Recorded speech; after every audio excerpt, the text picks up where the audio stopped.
Good morning. As promised or threatened, whichever one you want to take it, I said I'd do another video in a few days, and so here I am. You know, nearly what seems like 167 million years ago, just seems like it, I was at a place called Jump School at Fort Benning, Georgia. The biggest drop of trainees or candidates that ever happened was on a little device called the 34-foot tower. And what the 34-foot tower was, it was like a zip line. You were hooked to a parachute harness and you jumped out the exit of the door to show you could do a proper door exit and body position as you exited the door. Then you'd slide down to the end and they'd take you out of the parachute harness. Well, the reason that was the biggest drop of personnel is that was the biggest spot that a lot of people just could not do. And here's why. It was explained to me that 34 feet had been tested and everything else by scientists and mathematics. And something about 34 feet was the one height that people realized how high up they were, and it was a dangerous height. But above that, you would lose your spatial perception and not realize just how high it was. We actually had lost more people at the 34-foot tower than we did the 250-foot tower. Now, why am I saying this? I just read part of Joe Biden's new legislative proposal when he comes into office for another bailout stimulus package. It's in the trillions of dollars. Now, I really believe that one of the reasons they do this is they know that the average mind cannot visualize what a trillion even is. It is such an astounding amount of money, there's no way for people to perceptualize it and take it on board on just what they're getting ready to do to future generations. Now, make no mistake, they're really not going to do it to us because we don't have that much money in America. Not in the government coffers. And so it is my great-grandchildren that will be paying for that. And these, I really believe these politicians are cynical enough that they know this and they can push things through by these astronomical amounts because it's an unfathomable amount. But make no mistake, it is putting us in debt, and our future generations will have to pay it. Now, the real crux of this video is what I'm getting ready to bring up next. The last video we talked about Federalist ideas, states being responsible for states, and states really should not have to be responsible for other states. Part of this stimulus package that's being proposed has bailout money for municipalities and states. Now, I want everyone to understand, I'm not being hyperbolic here, but we all need to realize exactly what this means. Several states realized that you would starve to death and destroy your state if people were not allowed to work and be sovereign individuals. Many states, such as Michigan, California, and others, completely shut their states down. Now, municipalities and states, every state in the union has its own tax system. Every one of them. And in theory,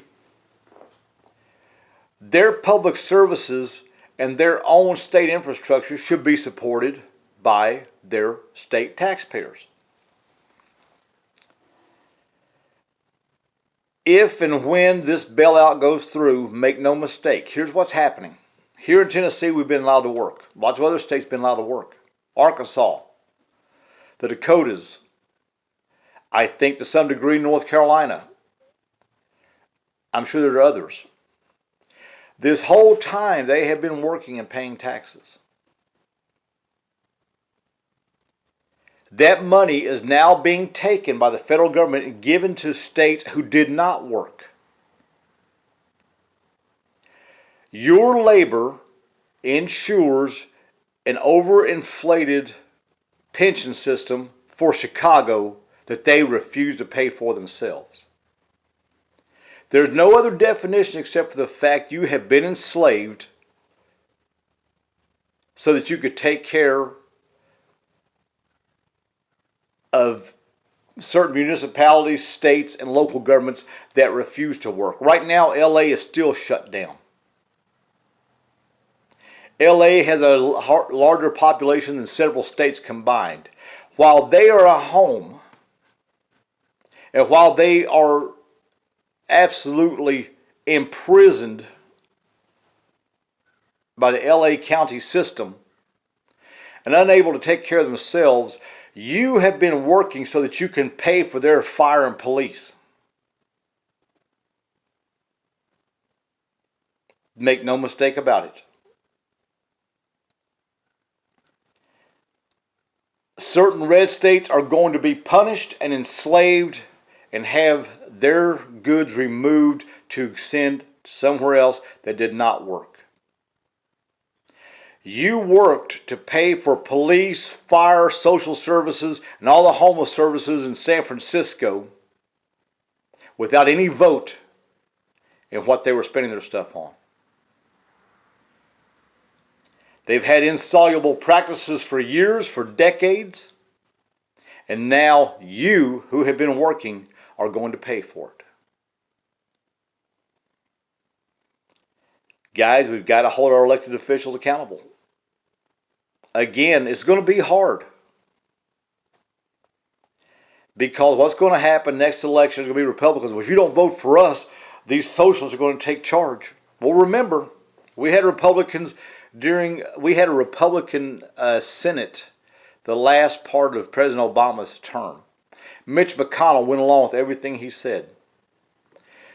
The two senators from Tennessee, Lamar Alexander and the other guy who got voted, who realized he had no more political career, little short guy.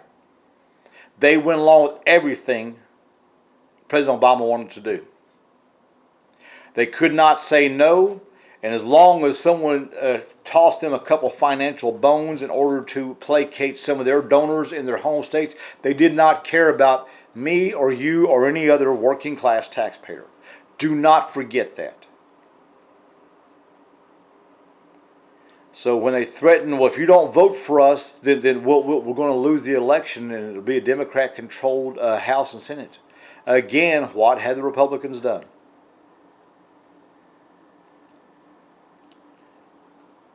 As we go forward in this political movement, we may have to understand, as bad as I don't know how to do it, to be perfectly honest with you,